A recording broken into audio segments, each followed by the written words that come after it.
My name is Aaron. Do you buy running shoes? Well, cut it out. Seriously, if you buy running shoes for anything other than running, you're really doing yourself a disservice. Allow me to explain. Running shoes are made for running. I know, crazy, right?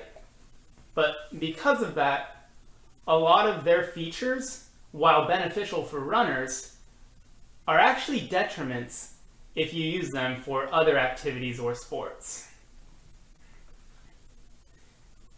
Running shoes are generally very lightweight. Take these for example. They weigh about 7.5 ounces. They achieve that weight by using lightweight rubber on the outsole and knit uppers. They're also made with a generally lighter foam that, while springy, doesn't really stand up to prolonged compression. And that's where we run into issues. Let's say, for example, that you buy a walking shoe just for your day job where you're generally on your feet, kind of walking around a lot. Well, in that case, you're going to be compressing this foam almost 24/7. And that foam is eventually going to break down. It's going to break down prematurely because, again, running shoes are made to stay in contact with the ground as little as possible while you're running. However, if you're just standing around all day, that foam is being compressed. And especially if you wear the same shoe every day, you're just compressing that foam every day and not giving it time to rebound, as it would if you just use them for running.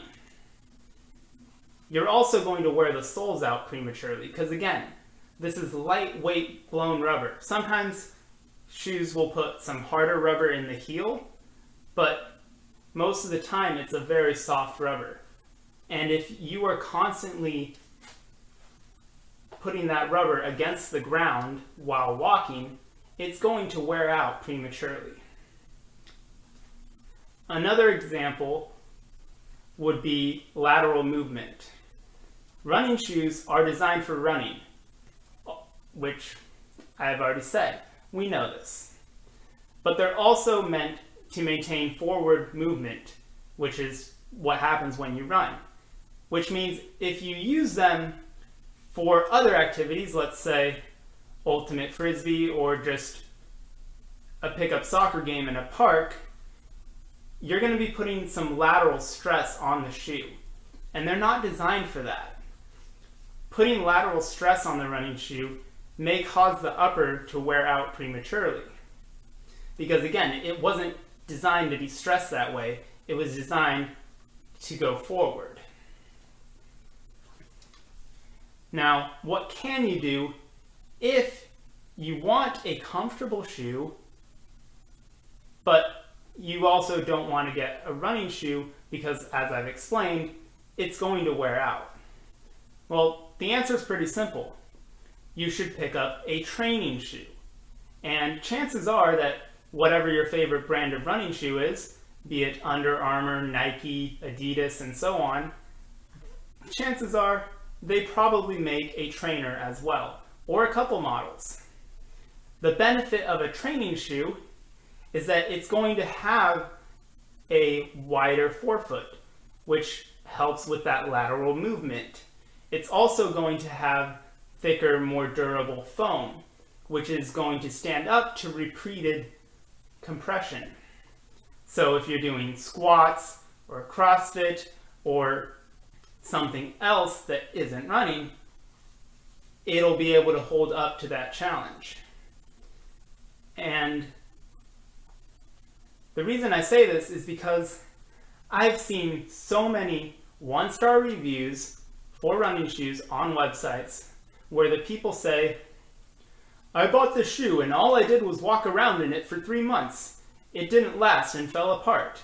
Or, "I bought this shoe and all I did was go to the gym every day for a month and they wore out.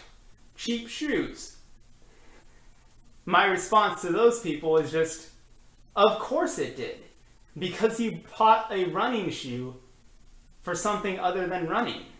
Now, you can do that, sure, but don't be surprised when it wears out, because that's not what it was built for. And that is why you shouldn't buy running shoes, unless you're a runner. Hi, it's Aaron. Thanks for watching the video. If you have any thoughts or feedback, feel free to leave them in the comments below. I do read all of them. And if you'd like to see more content like this, well, you already know how YouTube works, so I don't need to tell you what to do. I'll also put a link to my Twitter in the description if you'd like to follow me on social media. I'll also put a link to my second channel where I go more in depth about specific hobbies. Once again, thanks for watching. Take care. Bye.